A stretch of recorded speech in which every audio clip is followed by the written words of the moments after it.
There are so many options out there when it comes to super compact, tiny wireless microphone systems, especially if you're someone who's interested in filming primarily on mobile, like a phone or a tablet, or even using a wireless microphone with your computer through USB. But would you believe if I said that there was a wireless system that I think is the absolute best, and that would be the Hollyland Lark A1? I really think the A1 has the sauce to be the best sounding microphone.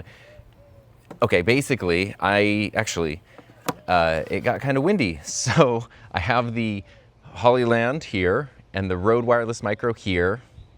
As you can see, this is their smallest size.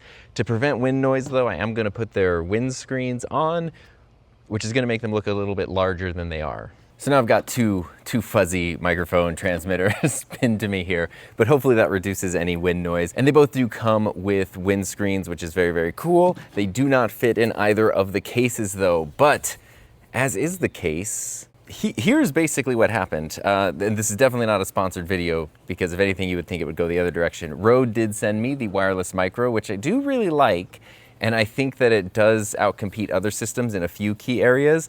And then I just bought the Hollyland Lark A1 because I was super duper curious about it. And I was instantly kind of blown away by it. And I think that of these super duper tiny compact wireless mic systems, again, geared towards primarily like mobile filmmaking and that kind of stuff, video, I think that this one is absolutely the best. So here are a few reasons why. Let's talk about the Rode first. Let's go down that road first. The Rode Wireless Micro. It's great. It's super slick design. It sounds nice. It has what I think is the best build quality of pretty much any of these 2.4 gigahertz systems, especially the tiny super compact ones. The build quality on this is phenomenal. If you know me, you know that I love Rode products. They make some of my favorite products just ever in life. And I think that the Wireless Micro is good. I think that its biggest fundamental flaw, which is a pretty huge one, is the price. The MSRP for this is $149, and you have to choose when you buy it if you want Lightning or USB. In my case, it's nice to have a phone, an older iPhone that has Lightning. It was sort of difficult to choose which one. Do I want Lightning or do I want USB? But because everything else I have is USB-C, that's what I decided to get here. And then I have to use adapters if I want to use this with my phone, which is just a little bit clunky. And I know that problem will phase out as Lightning-based phones, phase out and become more and more obsolete over time. But the Hollyland, for the most deluxe baller edition, the one that I got here, the most expensive, most complete version you can get, the MSRP for this is $70. So $80 less than the Rode, and it comes with the two transmitters plus two receivers, so a Lightning and a USB receiver. But wait, there's more, that's not all. You can get different configurations of this. So $70 MSRP is the one with two receivers. For $50, you can then get the USB-only receiver. So if you don't have a Lightning phone or you don't need that, then $50 will get you two transmitters, the charging case, and the USB receiver. And you could even take it further if you don't want the charging case. You can then get the transmitters and USB receiver and no charging case, just kind of like these little like separate charger things for $35. So I kind of wouldn't recommend getting that one because the charging case is like, you need the charging case, like, I think. But the fact that you have that option is from $35 to $70, you can get what works for you. The Rode, you kind of only have one option, and then you have to make a decision. Am I going to be using this with a Lightning device, USB? If you're stuck in the middle, you're kind of stuck in the middle. So that means in some cases, if you're just getting the single transmitter version, there is a $100 price difference between these two. There's just kind of no way I could recommend the Rode over the Hollyland with that in mind. Even my version, the deluxe version, there's an $80 price difference. It's $80. I could buy two of these and still have $10 left over for the cost of one of these. Now, like I said, the build quality of the Rode is better. The Hollyland's definitely not bad, but the Rode just feels, I think I said this in another video, it feels more like an Apple device, and I mean that in a positive way. It just feels very premium. The design is really nice.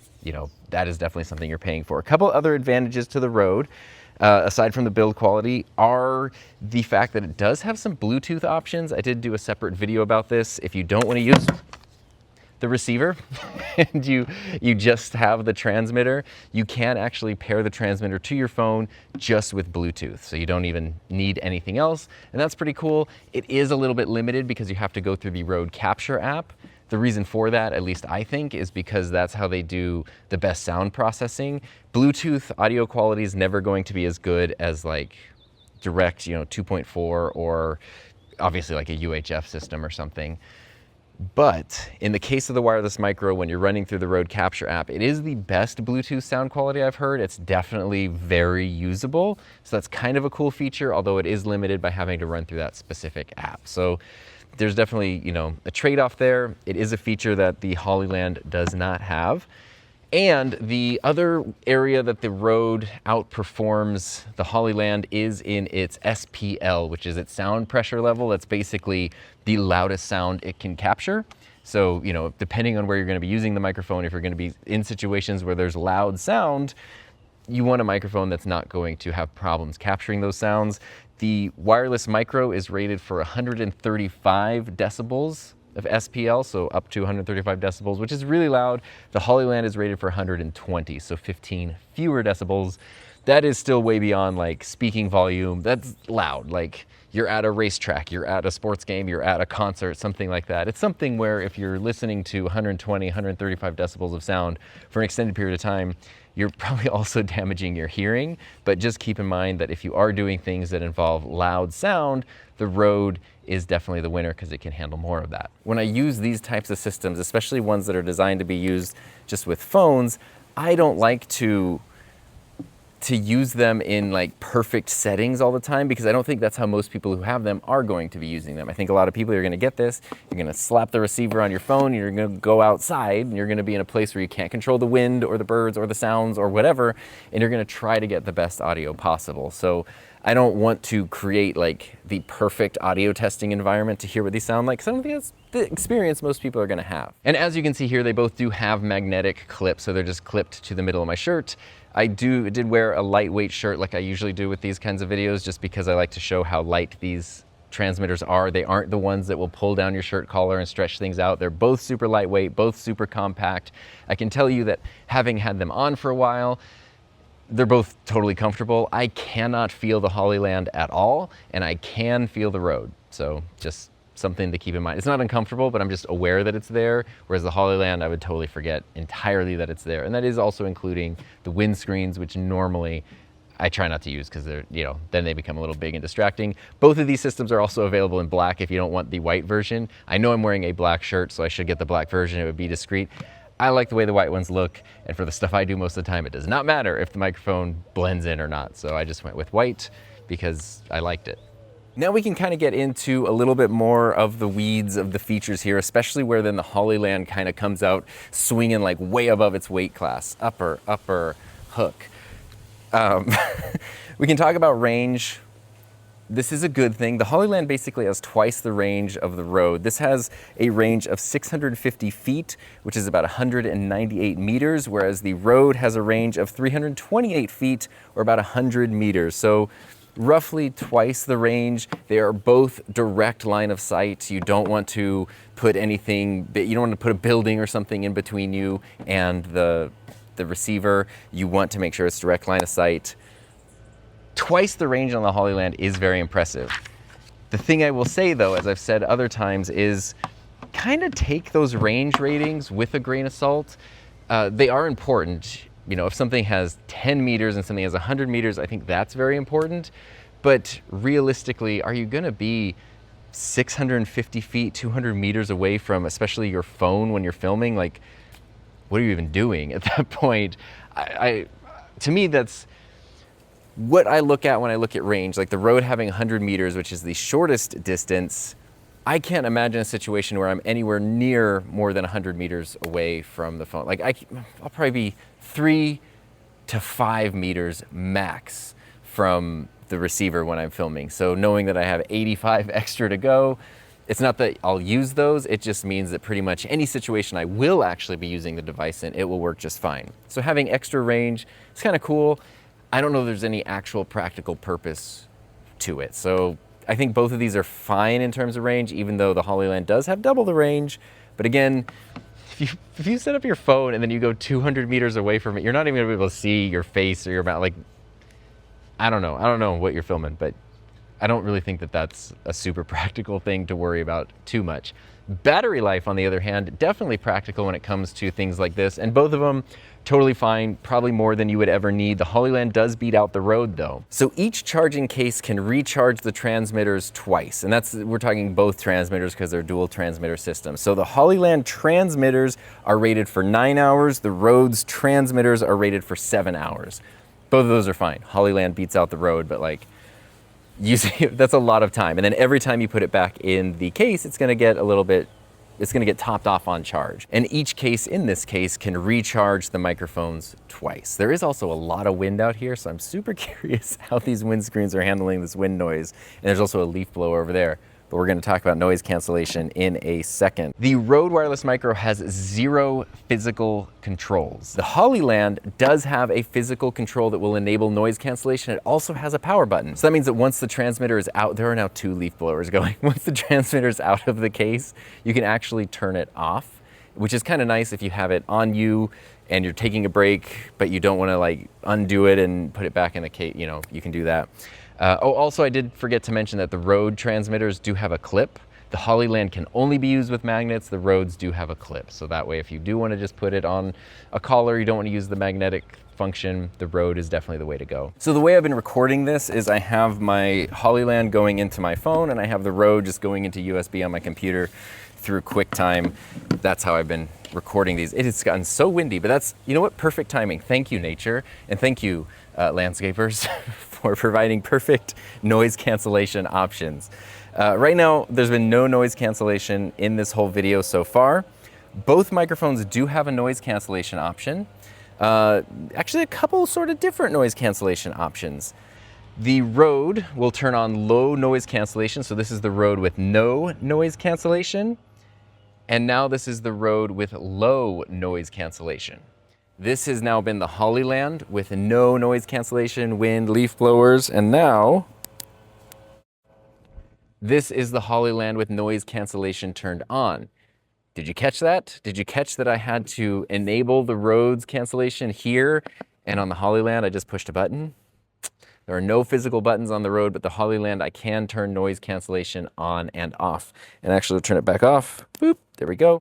This is the Hollyland now with no noise cancellation, going back to the Rode with low noise cancellation, and now the Rode with no noise cancellation.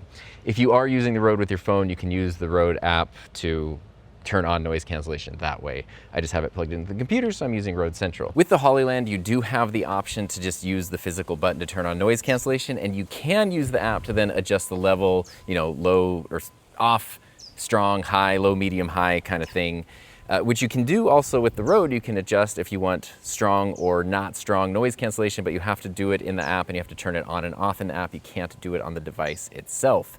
So I think that's a huge benefit. In a situation like this, if I started out with no noise cancellation and then wind came up, then I can just hit the button on the Hollyland. The little light turns green, and now I know that I have noise cancellation turned on, and I can kind of keep going. And then in the app, I can choose if I want high or low noise cancellation. I can also adjust the gain level in the app a little bit. You have 6 different stages of gain if you realize that it's a little too loud or a little too quiet. If you know me, you also probably know that I'm not a huge fan of needing to use apps with devices like this. But in this case, the way that the Hollyland app is very supplemental, like you could never use it if you don't want to. If you want to adjust your gain, if you want to play with some EQ that I'll talk about in a second, then you can use the app. Whereas with the Rode, if you want to use some of the, you know, kind of the basic features like noise cancellation, you have to use the app. Again though, to be honest with you, when it comes to noise cancellation in situations like this, it kind of depends. If you're going to be editing your audio, which I know is a little more advanced, you know, might not be just the person who wants something for their phone, they might not be spending a lot of time editing their audio, but if you're going to be editing your audio, then that's where I would just not use noise cancellation and use some sort of software noise cancellation during your editing. I feel like that leads to better results. Sometimes you're in a pinch or you're not going to be editing your audio though, and then being able to use noise cancellation does make a lot of sense. Let's do another noise cancellation comparison real quick here. I have strong noise cancellation turned on. So the Hollyland is set to strong, the Rode is set to strong, both of them are off right now. So this is the Rode. Again, we have wind, we have birds, we have leaf blowers, Rode with no noise cancellation. and now the Rode with high noise cancellation. How does my voice sound? How does the background sound? How do the birds sound? Can you even hear the birds? And now we're back on the Hollyland with no noise cancellation. So again, wind, birds, cars, leaf blowers, whatever. And this is now the Hollyland with noise cancellation again, with the strong noise cancellation, so you can kind of hear what that sounds like. I'm gonna turn off noise cancellation for the rest of this video, even if that does mean some extra background noise is showing up, just because that's what I wanna do. Now, as we go through the Lark A1 app, there are a few different things to keep in mind because you do have some cool options in here. And I can't go through the app while I'm recording. So yeah, you'll kind of see some overlay. It might not match entirely. Right now, you might notice the sound change a little bit because there are some EQ options. This is bright. This is low EQ that you're listening to me on right now. There's the low and a bright. This is low.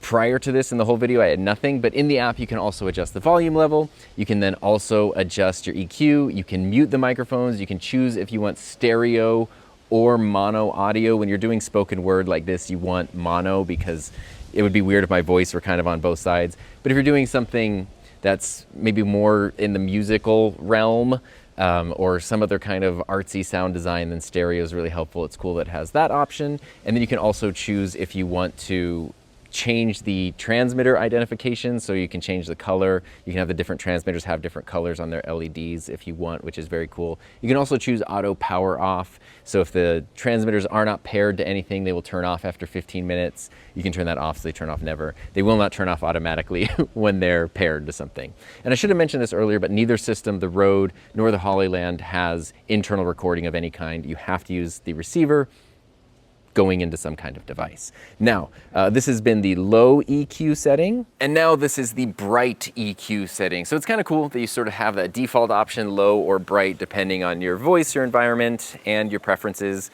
I think that's pretty neat. I just personally tend to leave it on the default one where there's no EQ, and then I can adjust things later in editing. Other than this section right now, I haven't added any EQ or processing to either of these microphones because I want you to hear exactly how they sound like. And again, the way most people are going to be using them is probably just plug it into the phone and go. So it's cool that the Hollyland app does let you do some of these other things, but it's also nice that you don't have to use it to get into any of the features. Even noise cancellation, like with the Rode, the fact you have to go into an app to turn on or off noise cancellation, you know, it's not necessarily ideal. The Lark A1 is also the only one of these wireless systems I found that has a reverb option. So this is large reverb. You also have medium and small reverb if you don't want something as large as this. Don't use this with spoken word because it sounds crazy. But if you're doing any kind of music or any kind of singing, then adding in a little reverb might be something that's really helpful and really cool. I will turn the reverb off now. So now I'm back to no EQ adjustments, no noise cancellation adjustments, no reverb. This is just both the microphones, straight how they sound. The only difference is that they have the windscreens on because it's a little windy out here. Something else that I do want to point out that I think is really cool is the Hollyland on the receiver has USB pass-through for power. So as I'm using this, if I need to charge the device it's attached to, I can actually do that right here. And that's actually pretty nifty because even though this is a lightning-based iPhone, I can now charge it with USB through this. I think that's cool. The Hollyland, this one and the Lark M2, the little circular one that I've had for a while, both of those receivers have that, although this receiver itself is smaller, which is really nice. And that is super helpful. I don't know, I just think that's a really cool feature, and none of the other ones do it. Like the Rode or the DJIs or whatever, when you have those plugged into your device, you can't plug anything else in. So that's just something to keep in mind. And something else that's really cool is on the bottom of this receiver, there is also a noise cancellation option. So that means you can turn on noise cancellation right here.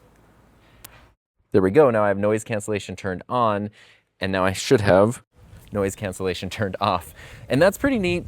You know, again, ideally you're gonna add noise cancellation during editing, but filming with phones, a lot of times you're kind of in these run and gun situations where you might not have that option. And so it's kind of cool, especially if you're filming someone and they're talking, they're doing an interview, they're in the middle of something, and suddenly the wind kicks in, suddenly the other sounds kick in, and you realize like, oh my gosh, the audio is gonna be bad. Boop, you can just hit the noise cancellation option and hopefully salvage that audio on the fly without the person having to do anything. You don't have to stop them and have them click a button. You don't have to go into an app. You don't have to do anything like that. You can just turn it on or off right here, which is, I think, really cool, super helpful. And again, the cheapest of the system. It's just, I don't know, that's why I'm so impressed. Hopefully you can see why I'm impressed with the Hollyland overall. And even throughout this video, I know I've made some user errors in using it, you know, with levels and with the environment that I'm in. But again, that's because I want to use it in a real world environment the way most people will be using it. So hopefully that is a helpful look at these two systems.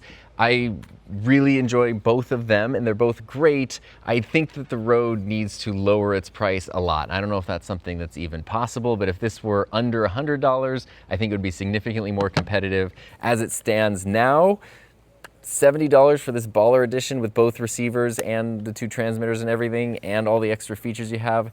The Hollyland A1 is definitely A1 to choose. And speaking of things to choose, if you appreciate what I do, please consider supporting the channel through YouTube channel memberships. It really does make a huge difference, and I appreciate everybody who does that. And if you do want to know a little bit more about some of these systems, especially maybe how the Rode compares to like the DJI and the Hollyland Lark M2, the different version of the Hollyland here, you can check out this video right here or my higher end, bigger 2.4 gigahertz system comparison video right here. Actually, it's probably right there.